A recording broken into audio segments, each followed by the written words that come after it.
Assalamualaikum warahmatullahi wabarakatuh. Kami dari Lunatim, perwakilan Universitas Islam Negeri Raden Intan Lampung.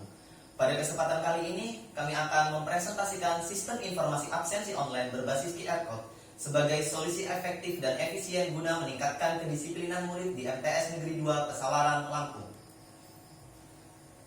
Saya Muhammad Fitar Al-Faqih sebagai ketua tim, dan di sebelah kanan saya Novita Laudia sebagai anggota tim, dan dia Agni Subukti sebagai anggota tim. Latar belakang, kegiatan belajar mengajar dapat berlangsung secara efektif dengan keaktifan murid untuk menghadiri setiap pelajaran yang dijadwalkan. Oleh karena itu, dibutuhkan pengawasan yang baik mengenai absensi murid. MTS Negeri 2 Pesawaran merupakan salah satu sekolah di Provinsi Lampung yang membutuhkan sistem pengolahan data, khususnya sistem pengolahan absensi online.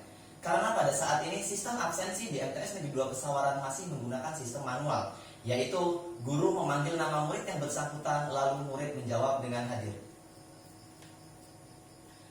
Berdasarkan latar belakang yang telah dijelaskan tersebut, muncul rumusan masalah sebagai berikut, yaitu bagaimana membangun aplikasi sistem informasi absensi murid berbasis QR Code.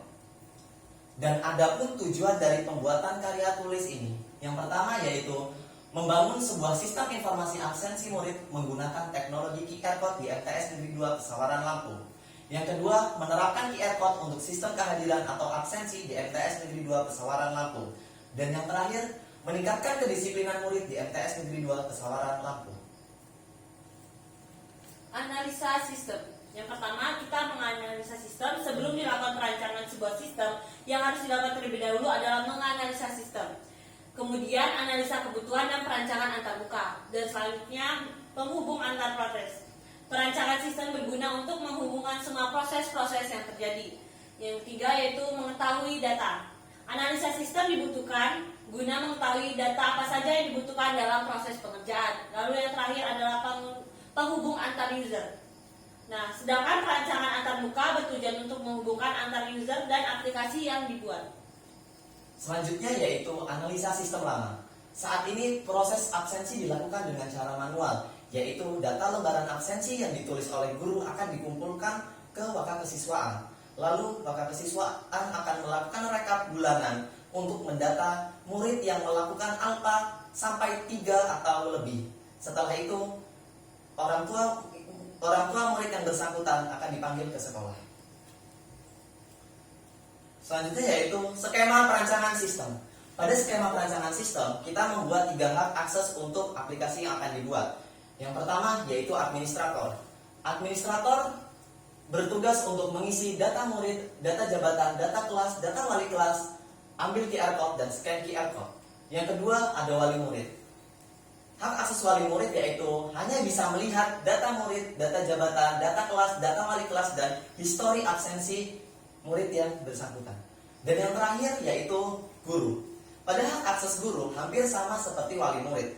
Akan tetapi di sini terdapat sebuah spesial. Jadi ada input scan QR Code. Jadi guru bisa melakukan scan QR Code untuk murid yang hadir pada jam pelajaran pertama dan jam pelajaran terakhir.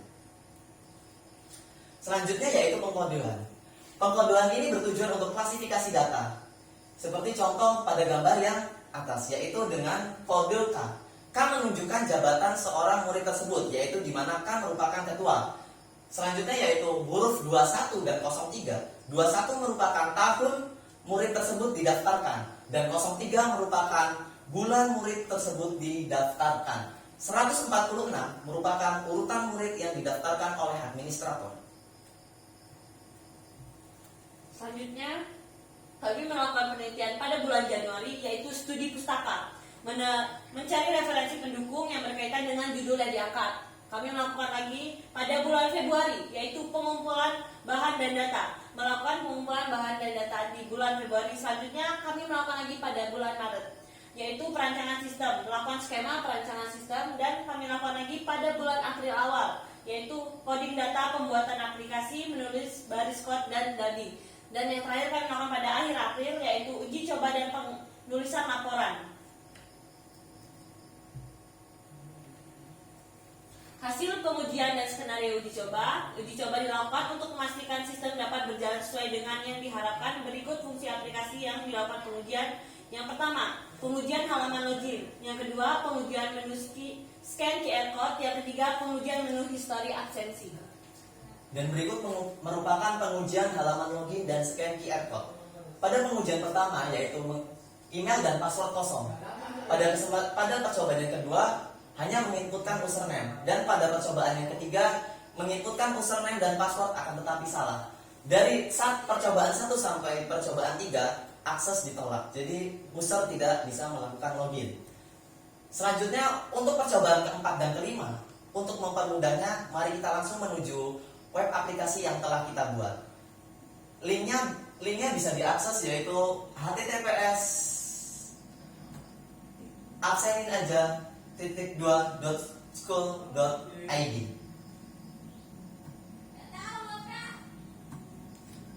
Baik, kita langsung menuju menu scan-nya. Pada menu scan ini nantinya kita akan melakukan pengujian pertama, yaitu pengujian mengenai kartu yang kurang sesuai atau tidak tepat pada kontak yang telah disediakan. Maka aplikasi tidak bisa membaca kartu yang hanya kodenya setengah. Pengujian pertama kita anggap berhasil. Selanjutnya kita lanjut ke pengujian kedua. Pada pengujian kedua ini kita menggunakan full kode dari barcode tersebut. Bisa kita lihat pada webnya. Web aplikasi merespon kode QR yang terdaftar. Jadi pada percobaan kedua ini kita anggap berhasil. Baik, kita akan kembali ke PowerPoint kita. Selanjutnya yaitu kelebihan. Kelebihan yang pertama yaitu ringan, akses cepat melalui browser pada koneksi internet ke server. Dan yang kedua yaitu fleksibilitas tinggi, dapat menyesuaikan pada berbagai device dan sistem operasi. Dan yang terakhir yaitu hemat penyimpanan, bisa digunakan tanpa download aplikasinya. Selanjutnya ada kekurangan. Yang pertama yaitu data. Semakin banyak data yang ditampung, maka semakin besar biaya server yang harus dikeluarkan. Selanjutnya yaitu koneksi stabil. Jadi dibutuhkan koneksi yang stabil agar bisa login cepat dan juga stabil. Selanjutnya yaitu kesimpulan. Setelah pengujian dilakukan dan dianalisis, maka dapat disimpulkan bahwasannya sistem absensi menggunakan teknologi QR code telah bekerja dengan baik dalam melakukan scanning QR code dan menyimpan data ke dalam database tersebut. Yang kedua, sistem ini memudahkan guru dan staf yang lainnya dalam melakukan pengecekan daftar hadir murid. Dan yang terakhir, dengan adanya sistem ini, murid tidak lagi kabur dari jam pelajaran. Selanjutnya saran. Diharapkan nantinya pada penelitian selanjutnya sistem informasi absensi ini dapat dikembangkan lebih baik lagi. Maka penulis memberikan saran sebagai berikut. Sistem informasi absensi murid berbasis QR code ini masih sangat bergantung sekali terhadap kekuatan sinyal. Jadi kedepannya diharapkan dapat diakses pada saat offline. Sekian dari saya. Wassalamualaikum warahmatullahi wabarakatuh.